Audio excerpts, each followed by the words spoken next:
Hello everyone, thank you for joining us again for another Get Connected segment. I thought we'd do something a little bit different today. Today we are not at Burns. Really? Well, the pews look a little different, I guess. I've been trying to get you at Burns. I know. But I guess this is the closest I can get, I don't know. It is what it is. We are on location today at CareNet, the Pregnancy Center, with my friend Margaret Cole. So Margaret, tell us about CareNet. Oh, wow. Well, for first, CareNet's been in operation for almost 25 years. On June the 17th of this year will be our official 25th anniversary. And we're going to have an open house all day long where we're going to be telling stories. We're going to have a ribbon cutting. We're supposed to be having a proclamation, but with what's going on in our community these last 5 weeks, it's going to happen. I just hope that it's been signed.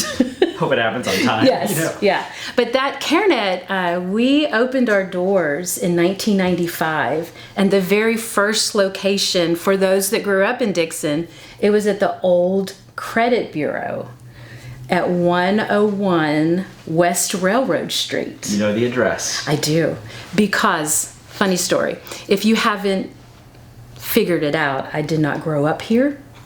I married Southern. You ain't from around here? Oh, I didn't grow up here. All right.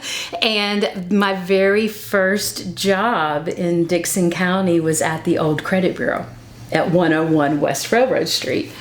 So that is a sweet history. I was not with CareNet in 1995 when they opened their doors, and they realized at that location it just did not function as a pregnancy center. It was more of business, cubicles, and it didn't have the feel.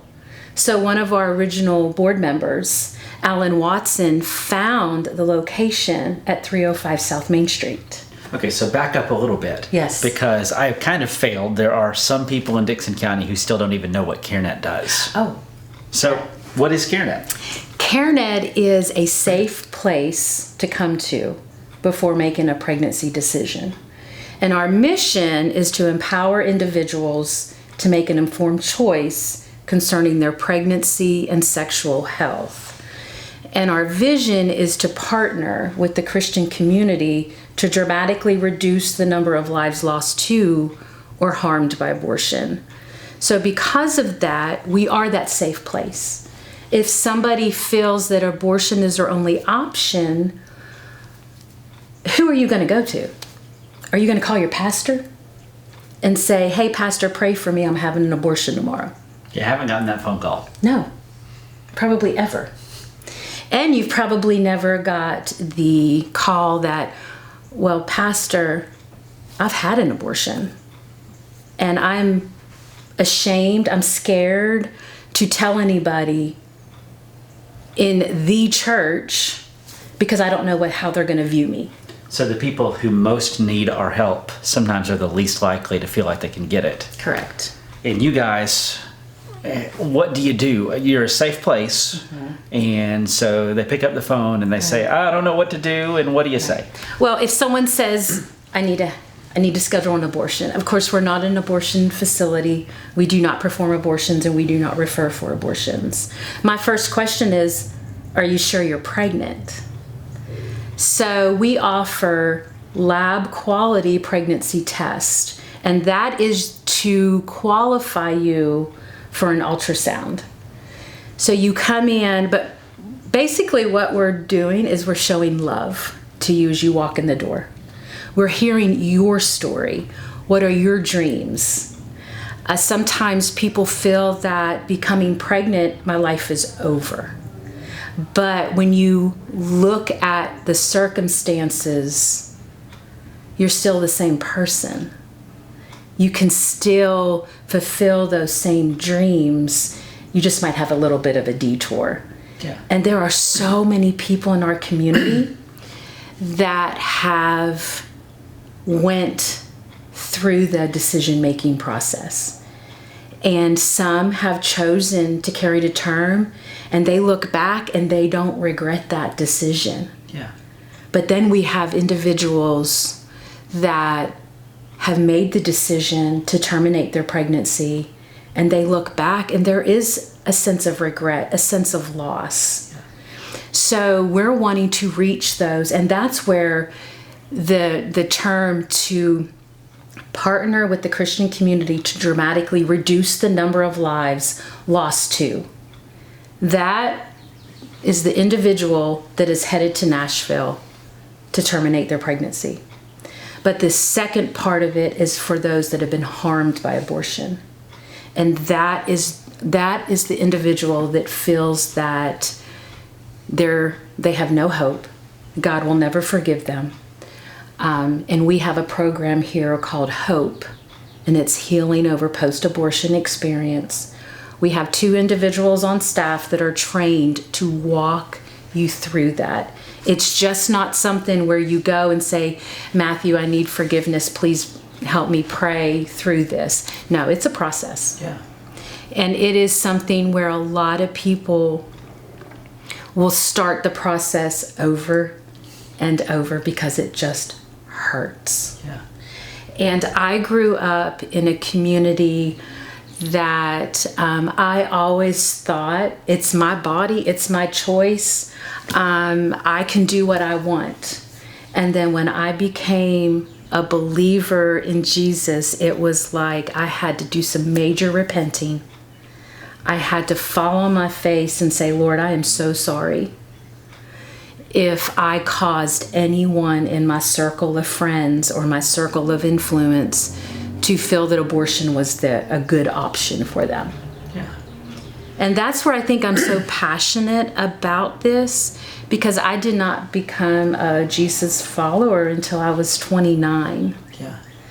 And I come from a wonderful family, but he was just not the center of my life until that time. And I come from the corporate world. So coming from the corporate world and going into a faith-based organization, I thought every believer was against abortion. I thought every believer was pro-life. I thought every church was pro-life. And my eyes were opened to that. But if I was to sit across from somebody that worked at an abortion clinic, I would love them just the same as if it was one of your church members. And that is who CareNet is called to love, is anybody that needs us. I seem to remember Jesus saying something about love your neighbors except for those that you don't like, or that think dumb stuff, or that are wrong about some things. But does that make sense? It's just the fact that when you go to the political side of this issue, it stops. Yeah. CareNet is direct services. We're going to be there with you. We're not going to help you get an abortion. But if you do choose to have an abortion, we're not going to turn our backs on you. Yeah. Our doors are open. And everything you're doing is trying to help them not do that. Right. Let me back up a second, because I bet a lot of the people who are watching don't have any clue the depth to which that commitment goes. Education. Yes. What do you do? We have a program called the MARY program, which stands for Making a Responsible You, because that is, we feel like reaching those that feel abortion is their only option is why we are here. That is our foundation. But we've also added several other things to our mission, and it's the educational side of what we do. And we're standing in we're not standing. We're sitting in the classroom. Yeah. And this is where we're able to encourage mom and dad, because we have a new focus now. And we've always had this focus, but we're really honing into the man and the father in the decision-making process. We want him to walk alongside with the mother of his child. What a novel concept. I know. And we're calling it the Joseph Project. Where'd you get that name? Well, we had the Mary program, always. We started that in 95.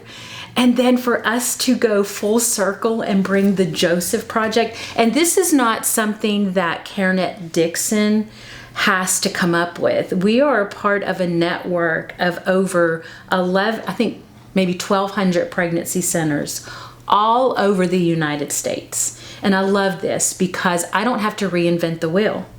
If I want to try a new program, I have 1,100, 1,200 other pregnancy centers that I can partner with, I can talk to, and I can learn from. Yeah. So the curriculum that we have is, there's probably pregnancy centers all over the nation using it. That's cool. And the Joseph Project is the main thing, is engaging the father in the decision-making process. Because you engage the father, especially if they are coming for options counseling, where you need to have an abortion, or she's like, I have to have an abortion. If you reach the man, statistics show they're going to choose life for their baby. So my focus, and I know that Chris Russell, she was one of our founding members. She was CEO for 22 years. This conference room is named in her honor. The focus has always been the family unit. But when we first started, whatever the vibe was, that we were a women's ministry. Yeah. We've never been a women's ministry. We are a life ministry. We want the father and the mother to feel confident. We've had situations, oh my gosh, I could tell you so many stories. One of them was the father and mother came in. Father was have an abortion. And that's when we first got the ultrasound machine. They went in, they had the ultrasound, and they were still undecided. And about 3 weeks later, we followed up, and he answered the phone, and we had permission to talk with him too. And Chris asked him, well, what changed your mind? He was like, that ultrasound. I saw my baby on the screen. You just didn't show me a picture of a baby. That was my baby. That was my baby's heartbeat. That was my baby's moving. Yeah. And it is incredible what can happen in the ultrasound room. We had a situation where a father was like, my daughter, she's too young. She has to have an abortion. Daughter was like, Daddy, I need to talk to somebody about this. We came in, we talked to the daughter. We loved on her. We started to do an ultrasound, and we brought the father in, grandfather. Right.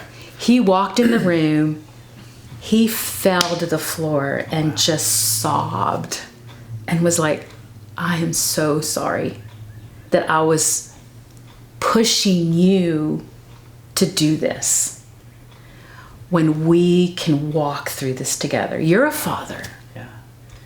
And think, you never know. And one thing that I always tell people, our demographics is women or individuals of childbearing age. That can be a wide range of people. Yeah. And our demographics, it could be the person living in the homeless person, or it could be the pastor's daughter. And that's where having open communication with your children, and of course, I've been here many years, and my daughter grew up with me here. She was 6 when I started. And so, but I had that open line of communication with her, and I would say, Brooke, if you ever find yourself in a situation, come to me.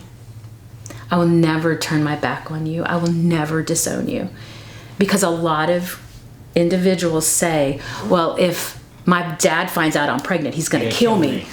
I'd be like, well, what weapon are they going to use? You see the thing on Facebook that says, religion says, I messed up, dad's going to kill me. Relationship says, I don't remember the second part, but he's going to take care of me. He's going to get me through this. He's going to walk you through that. And I know that she's given her public testimony is Brenzie Thompson. And she was a freshman in college. And she was like, I was trying to get advice from my 18, 19-year-old friends, and she's like, I need an adult. Need somebody who knows something. To talk to me about it. But there's just so many different stories. 25 years. And somehow stories. Dixon still doesn't know. And, that's okay. Well, we're working on it. That's Thank why you. we're having this conversation. I appreciate Okay, that. so you guys are a safe space that loves people to try to get them to do what's right. You don't empower them to do wrong, but you help them to do right. Correct. Because I can't make the decision for them. No. You provide education at every step of the way. Yes. You and I have had some adventures doing abstinence talks in high schools and youth groups. Oh, that's fun. How have we not ever been thrown out yet? Well, do you remember what happened in Perry County? I do remember Perry County. We were censored. Yes, we were censored. That was fun. That was really fun. No, we weren't censored. Yeah. They wanted to know exactly what you were going to say. They looked at every slide. They looked at, but the crazy thing about that was, I know our talks are similar. Yeah.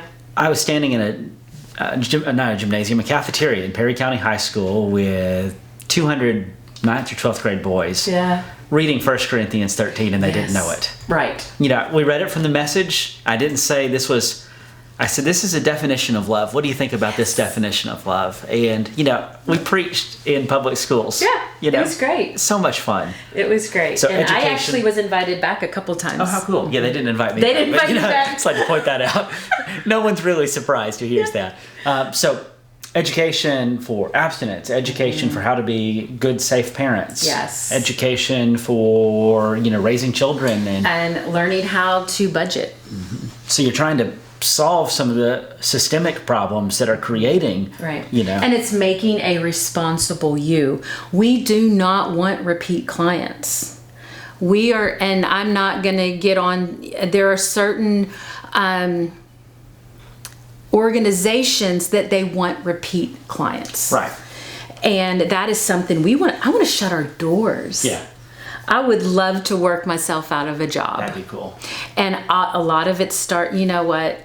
The pregnancy is sometimes just the consequence of an action.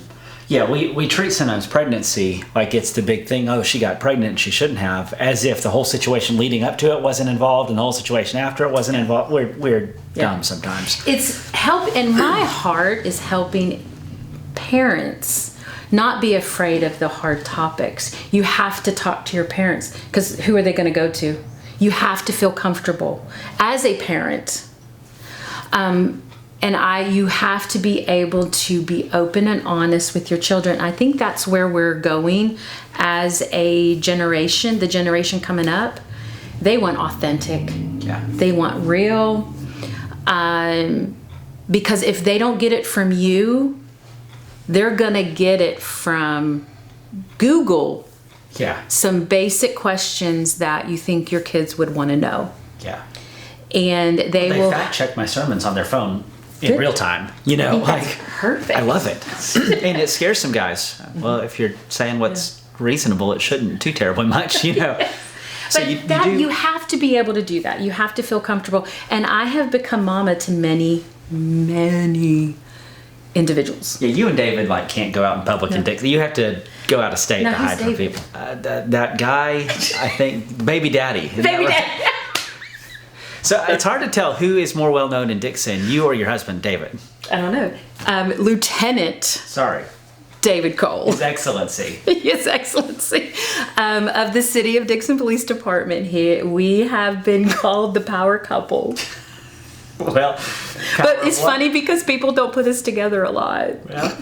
We do a lot in the community, and we actually had a business for about 11 years, and it was so much fun. But when I became CEO in 2017, we realized that it was going to be too much to have the home business, so we did close that. But David and I will be married for 30 years this year in November, and we have one daughter. David, buddy, if you're watching this, don't forget the anniversary. All right, she just gave you a major hand here. 30 November. Don't forget. You're going to be in trouble. 30 years, November 24th. Okay. There you go. You got this. Yeah, helped him. Somebody send him a text message in September, October and help him out a little bit. And we have one daughter, Brooke. She is married. She is actually an ICU critical care nurse. She's in a cardiovascular unit, so she has not had to take care of COVID-19 patients yet. So she's in a fun line of work right now. Mm-hmm. Yes. So again, CareNet. Yes. Education. Training. Safe space. Partnering with churches. Partnering with schools. Providing some medical care. Is that yes, where? We do pregnancy testing and pregnancy diagnosis. I'm so glad you talked about that. The pregnancy test qualifies you for the ultrasound. The ultrasound is your diagnosis. And we decided in 2007 that we wanted to be able to actually diagnose pregnancies. For the first, from 95 to 2007, we did self-administered tests, where we did not have a medical professional giving you the diagnosis.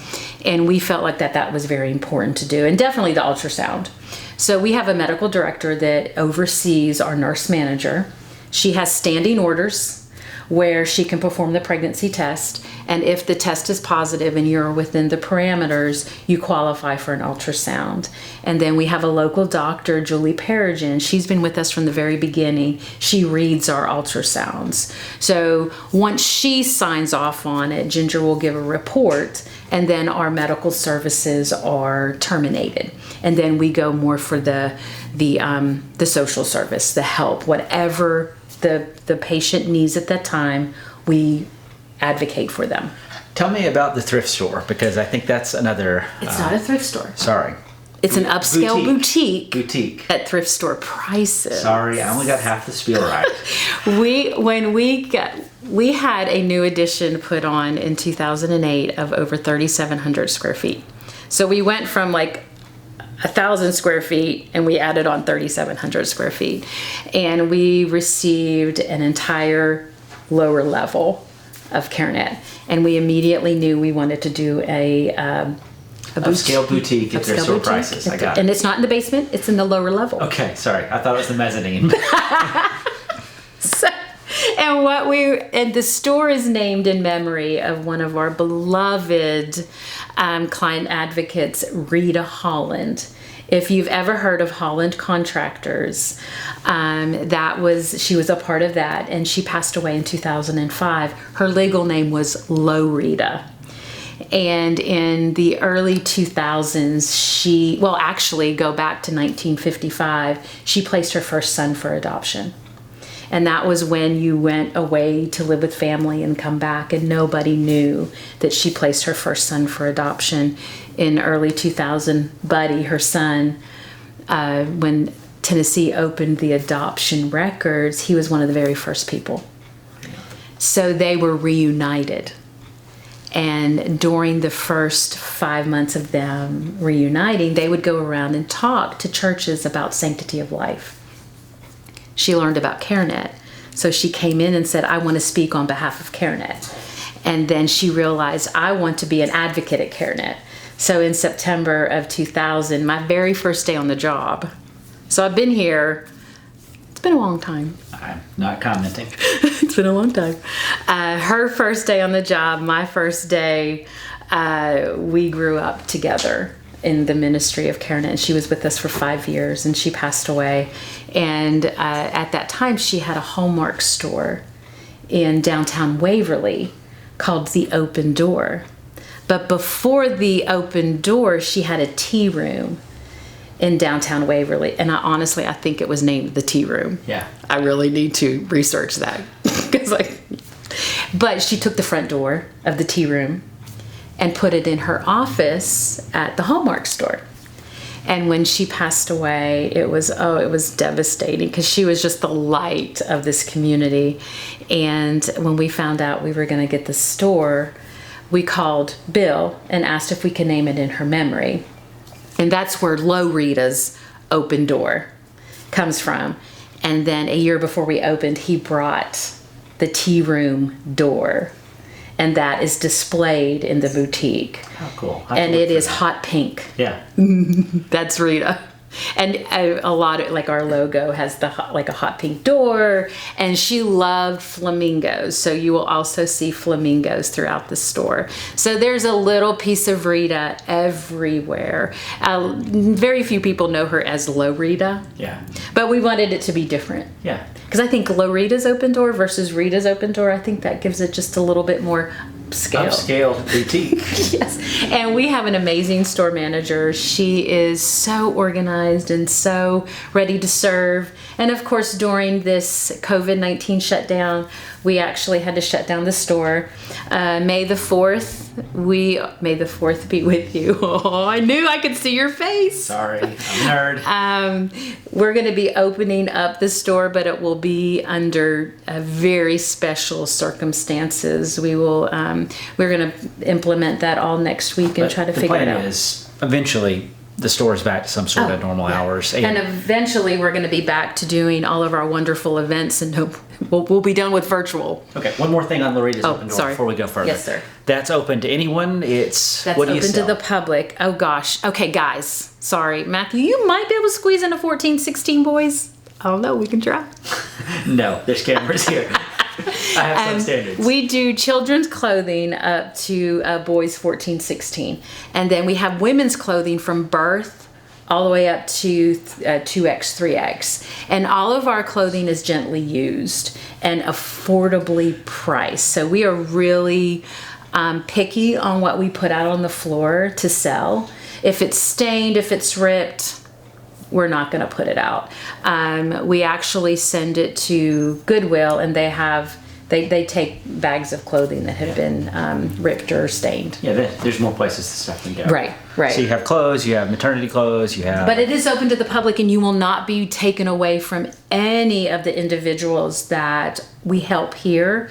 Because in the classroom, every time an individual that signs up for the Mary program, they're earning baby bucks to shop in the store. They can shop in the public area, but they can also shop in a place called the Client Suite, and it's just for them. Cool. Only baby bucks can be used in there, because we're calling it baby bucks and not mama bucks, because we're engaging the father. Yeah. And he can earn baby bucks too.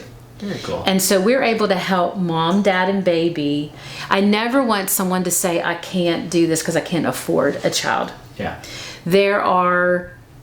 We have things that you can, it's not that we're giving it to you, it's like a hand up. And I love the Help Center. Yes. And we partner with all of the local nonprofits. We all work together.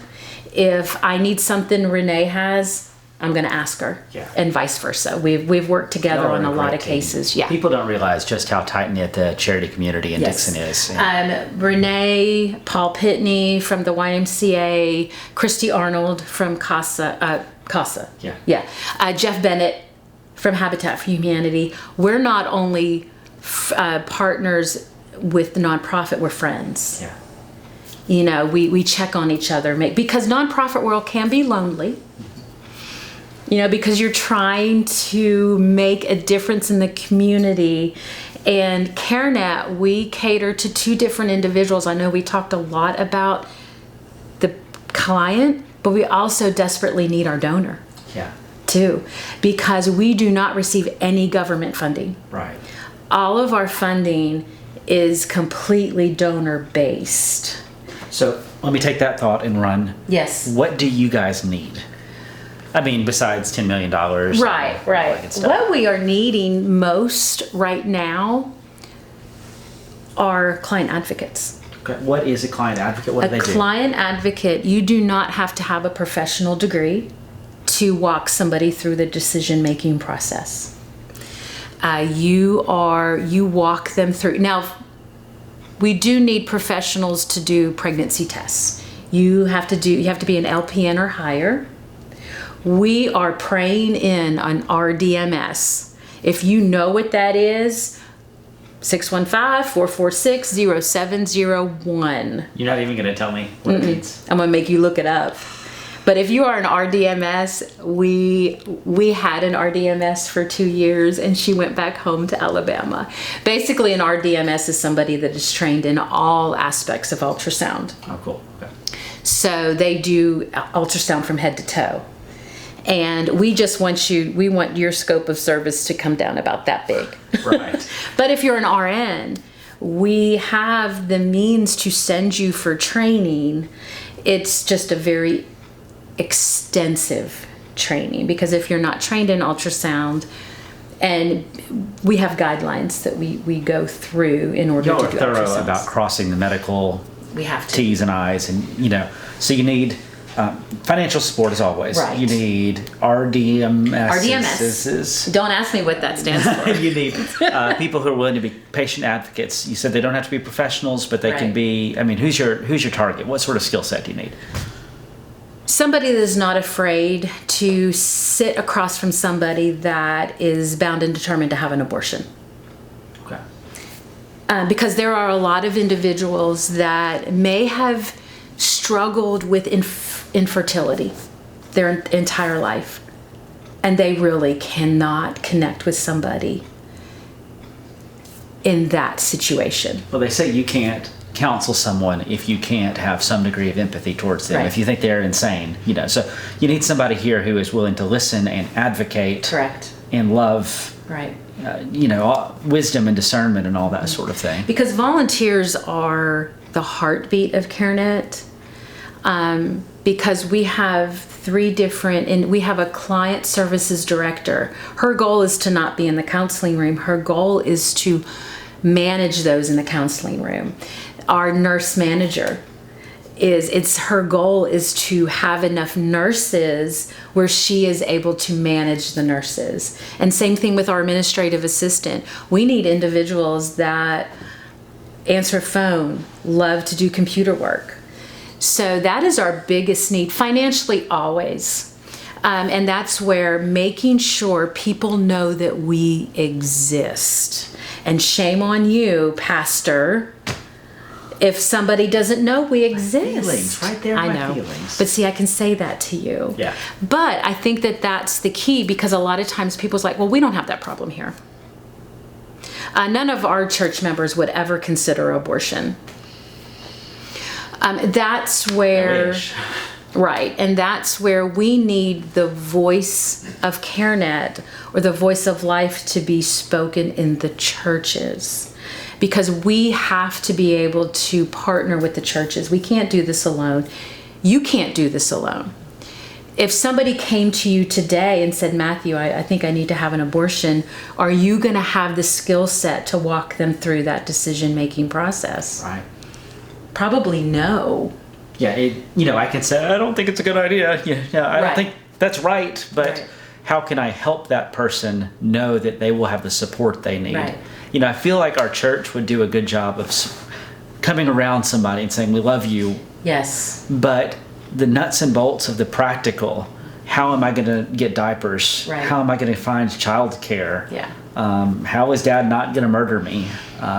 This guy's abusive. What do I do? Right. That whole world is complex, and unless you're in it, it's hard to know how to help somebody well. Right. And what I love about CareNet, I love a lot about CareNet. I love that what you do well. Yes. That you do it with a passion for the unborn, for the living, for life. Right. You honor Christ in what you do here, and I think that's beautiful and powerful. I wish everybody knew.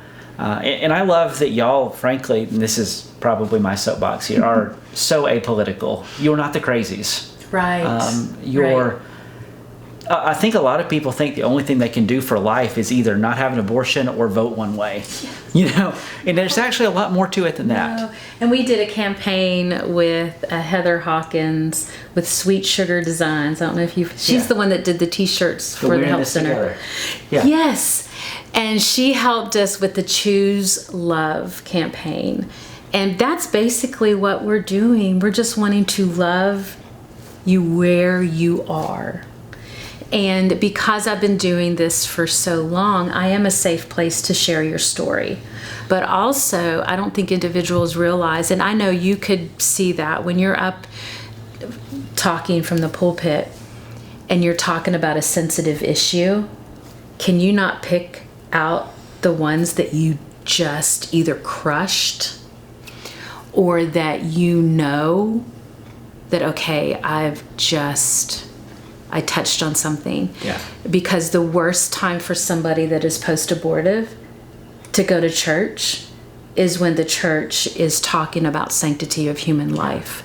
It's tough. Because, and this is where I will get on my soapbox, pastors, leaders, you have to be able to reach those that have had the past abortion, because 1 in 4 women, that means 1 in 4 men have had an abortion in their past, and there's no difference Hang between... on. You said 1 in 4 women? Mm-hmm. Like broad general population, Dixon, Tennessee, everywhere? Mm-hmm. Look it Wow. up. Google it. 1 in 4 women, 1 in 4 men have an abortion in their past, and it does not matter. A lot of times they were in your pulpit, or they were in your pew Sunday. Yeah. And that's where the church community, we can no longer not hide from this issue, but we have to talk about it in a way that sanctity of life starts at a very young age. It's so hard because we have to talk about sex, which we don't like to talk about. Right. We have to talk about right and wrong. Mm-hmm. We also have to talk about grace and forgiveness and hope. And we've got to do all of those things. And if you don't, if you don't get that whole ball of wax, we start shoving people in corners, and it's just And that's dangerous. where being open. And I remember growing, and now we know who I'm married to. We have a law enforcement officer and a pregnancy center person. My sweet daughter. Bless her. I know. But she knew that Mama loved her. And what happened was I became mama of a lot of her friends because she was like, talk to my mom. You know? That was a blessing. Yeah. Where do you want your kids to learn about this? Google, the locker room, or somebody who knows something? Right. You know. Somebody that's going to love them where they're at. Now, see, I'm at that age where I'm like, I think I'm too old to be talking about this, Matthew. But it's in my, I don't know, I love it. We have a nickname when we go to the schools.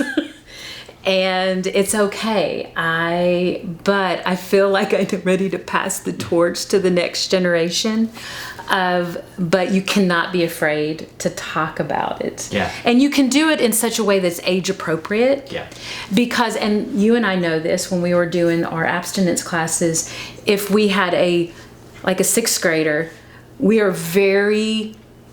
don't want a 6th grader to be in the room with the 12th grader and we're talking about relationships. There's any way to avoid it. Yeah. And sometimes you can't. just the ways that you've described things, Cinderella didn't take off her dress to get Prince Charming, you know? Yes. Yeah, and you have to be able to talk about it. You have to be able to, and it's not like you're lowering in your standards when you're talking to them. You have to be able to relate to the individual, because if you and I go in and we start just, we're losing them. Yeah. It's all about relationship. Absolutely. And that's why sometimes we are with an individual that walks through our doors at CareNet for an hour before we even do the ultrasound. Yeah. Because we want to love them and let them know that they are important, they have a voice, and that Jesus loves them. You can't beat that. That's our end game. Always our end game is to share Jesus without fear, but speak the truth in love. Seems like I've read that somewhere. Probably our mission statement. I don't know. Or the Bible, maybe. Yeah. That's what I was thinking.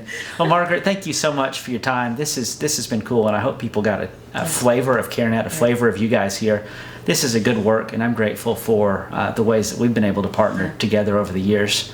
Would it be all right if I prayed for us? Yes, but first, if you want to check us out. Yes, please do. friendsofcarenet.net. Because you can go to that's our donor page. That gives you a lot of information about who we are, what we do, and you can also connect to our patient page where so you can kind of see the two sides, because we are, not that we're hiding ourselves from our patients. No, but you have different goals in communicating. Correct. Yes, please pray. Okay. But I'm not going to touch your hands because it is like, Stay over 6 here. feet. 6 feet. All right. Father, thank you for a good day, and thank you for Margaret and CareNet and the good things they're doing in our community. Thank you for the gift of life, and thank you for those who are fighting for it and showing us how to love each other. Please bless this good ministry, Lord. In Christ we pray. Amen.